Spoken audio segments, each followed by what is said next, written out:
বহুত দিন পর কাজ করতে আসি তো কাজে প্রচুর কষ্ট হইতে আছে। যদিও এই কাজ আমার না, তারপর আজকে লোক শর্ট এই জন্য হয়েছে, প্রচুর কষ্ট হইতে আছে। ক্ষুদাও লাগছে রে ভাই, খালি খালি টাহা এমনি এমনি দেয় না। পাক্কা 3 মাস ছুটি কাটানোর পর কোম্পানিতে আসলাম। আজকে 3 মাস 7 দিনের মতো। আইসি 4 তারিখ, 4 তারিখ পড়ছে আপনার শুক্রবার, এই জন্য চিন্তা করলাম যে একবারে সোমবারই কাজে যাই। তো 7 দিন, পাক্কা 3 মাস 7 দিন পর কাজে আসলাম, কোম্পানিতে আসলাম। কোম্পানির অবস্থা মোটামুটি, কাজ আছে বাট কাজের কোনো সিস্টেম নাই। সিস্টেম বলতে কোম্পানির রাইখে গেছি একরকম, আইসা দেখি আর একরকম, মাল সাবানা সব কিছু এলোমেলো। কোনো মানে আমি যে সিস্টেমে রাইখে গেছিলাম ওই সিস্টেমে রাখতে পারে না। যাই হোক, আবার সেই কোম্পানি আবার সাজাই গুছাই নিতে হইবে নিজের মতো। বসের সাথে দেখা করলাম, সব কিছুই কমপ্লিট। এখন বাইরে যাইতেছি কাজে। আমার কাজ মূলত বাইরে না, আমার কাজ হলো ভিতরে।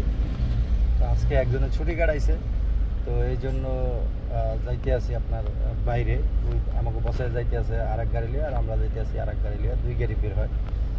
যাই হোক, আলহামদুলিল্লাহ আল্লাহর রহমতে আপনাদের দোয়ায় মালয়েশিয়া পৌঁছাইলাম, আমার ভালোই কাজটা পাইলাম।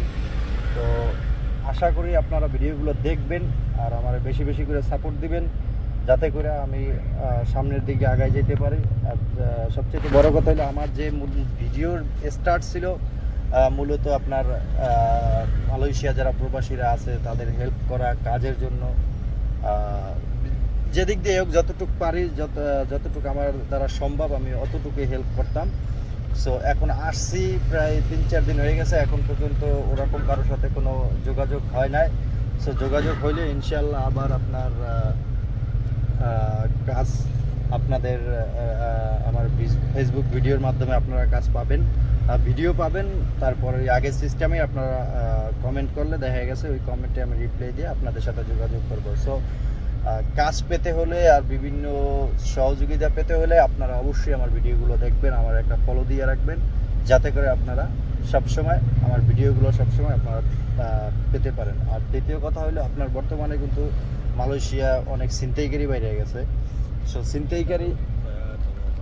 ছিনতাইকারী থেকে একটু সাবধান, কারণ ছিনতাইকারী যারা ধরে তার মোবাইল, মানি ব্যাগ সব কিছুই নিয়ে যায়।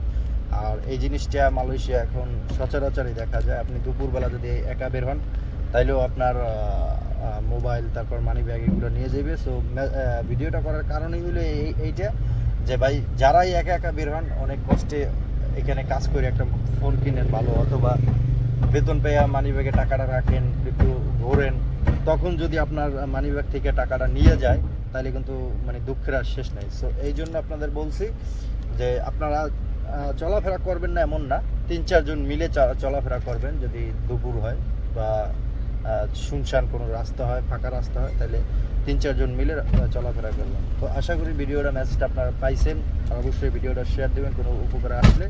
সো আসসালামু আলাইকুম, ধন্যবাদ।